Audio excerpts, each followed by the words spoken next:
I often see pornography described as the iconography of Satan, and while I don't entirely agree with that characterization, it's impossible to deny how ridiculous it can be. Whether it's the portrayal of incest, the wife sleeping with the mailman, or a clear lack of consent, modern pornography seems to be obsessed with fetishizing the betrayal of social relationships in one way or another, some cases being more obvious than others. From a psychological perspective, this actually makes a lot of sense. As the cultural narratives that bind society together continue to fracture, it only makes sense that people are becoming more afraid of betrayal in their social relationships. Now, there are basically two ways to deal with fear. One thing we can do is fetishize whatever we're afraid of. If we trick ourselves into feeling like whatever we fear is actually a good thing, we no longer worry about it.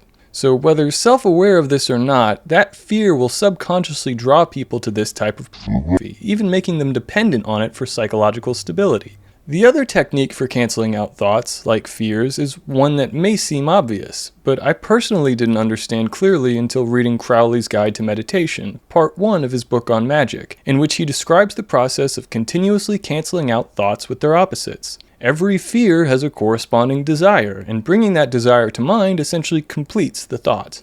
I think this could be a solution to the increasing prevalence of pornography addiction. Not watching this stuff is a great first step, but embracing its opposite, that being romance and the fetishization of faithful and healthy human relationships, seems like a far more effective approach, both individually and societally, and it certainly makes more sense than canceling out fear of betrayal with fetishization of betrayal.